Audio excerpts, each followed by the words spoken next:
Imagine being a black CEO owning a luxurious hotel, only to be denied a room by your own staff because of how you look. Sounds outrageous? Wait till you hear how she turns the tables and makes them regret it instantly. Subscribe at a story of power, justice, and sweet revenge.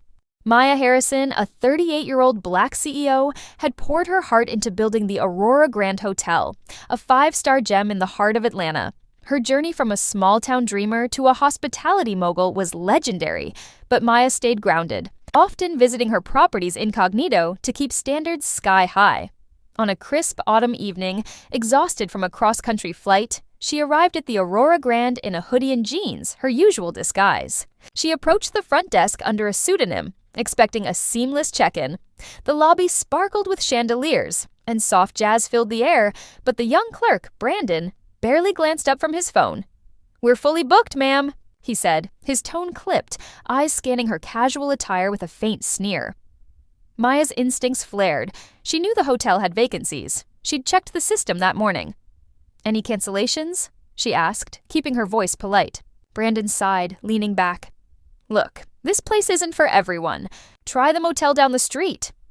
The words hit like a slap. The lobby, bustling with guests, seemed to freeze. A couple nearby exchanged awkward glances, and a bellhop fumbled with luggage, clearly embarrassed. Maya's pulse quickened, not from anger, but from the sheer audacity. She'd faced prejudice before, snide comments at board meetings, skeptical looks from investors. But to be dismissed in her own hotel, one she'd built brick by brick, it stung deeper than she'd expected. Her mind raced. She could reveal her identity right then, watch Brandon squirm. But Maya was strategic. She'd learned long ago that real power wasn't in outbursts. It was in calculated moves. "I see," she said, her smile tight but composed. Stepping away, she pulled out her phone, her fingers hovering over the contact for Lisa, her general manager. Brandon's words echoed in her head, fueling a fire she hadn't felt in years. This wasn't just about her. It was about every person who'd ever been judged by their appearance. As she slipped into the shadows of the lobby, Maya made a silent vow. Brandon, and anyone else who dared to discriminate, would learn exactly who they were dealing with. By morning, the Aurora Grand would never be the same. Maya Harrison retreated to the Aurora Grand's executive office, her steps measured but her mind ablaze. The sting of Brandon's words, "This place isn't for everyone," looped in her head, but she channeled it into focus. She dialed Lisa, her general manager, who answered on the first ring. "Lisa, I was just turned away at my own front desk," Maya said, her voice calm but laced with steel. Lisa's gasp crackled through the phone.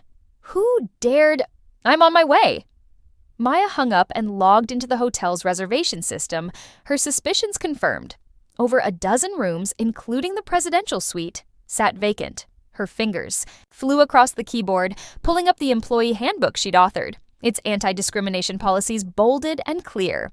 Brandon hadn't just broken protocol, he'd violated her vision. As she waited for Lisa, Maya strategized. She could fire Brandon on the spot, but that was too easy.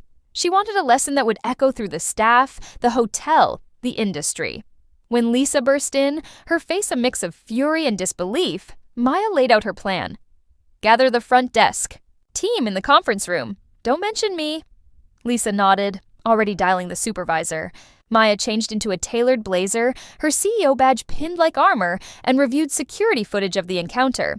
Brandon's dismissive tone, his casual cruelty, it was all there, undeniable. Back in the lobby, Maya approached the front desk again, Lisa lingering nearby. Brandon, still oblivious, lounged behind the counter. "Still no rooms?" Maya asked, her voice honey-sweet. He rolled his eyes, doubling down. "Like I said, we're booked. Maybe try somewhere cheaper." Lisa's jaw clenched, but Maya's smile didn't waver. She gave a subtle nod to Lisa, who ushered the staff toward the conference room. Guests in the lobby whispered, sensing something brewing. Maya's heart pounded. Not from nerves, but anticipation.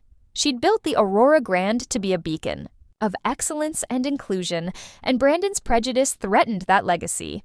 As she prepared to step into the conference room, her plan crystallized. Expose the failure, enforce accountability, and ensure no one else would face what she had. This wasn't just about one clerk. It was about reclaiming her hotel's soul. Maya Harrison strode into the Aurora Grand's conference room, her tailored blazer sharp, CEO badge gleaming. The front desk staff, including a visibly nervous Brandon, sat in uneasy silence. Lisa introduced her. Maya Harrison, owner of the Aurora Grand. Gasps rippled through the room. Brandon's face drained of color as Maya's piercing gaze met his. Today, I was denied a room in my own hotel because of how I looked, she began, her voice steady but commanding. She projected the security footage.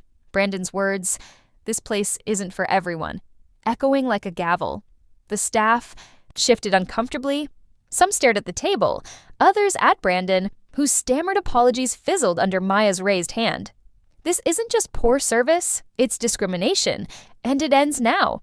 She outlined the consequences with precision. Brandon, you're suspended pending mandatory retraining.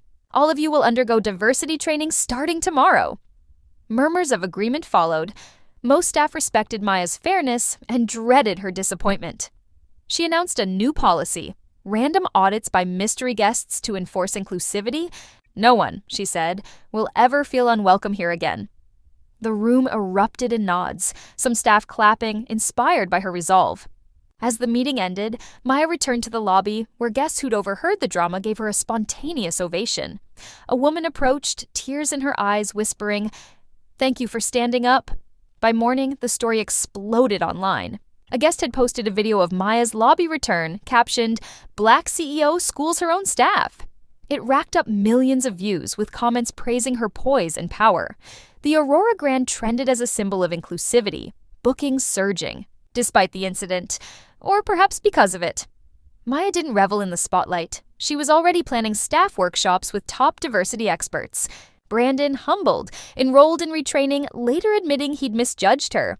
For Maya, this wasn't about revenge. It was about transformation. She'd turned a painful moment into a movement, proving her hotel wasn't just a business, but a beacon. As she stood in her office, overlooking Atlanta's skyline, Maya knew no one would dim her vision again. The Aurora Grand, like her, was unstoppable.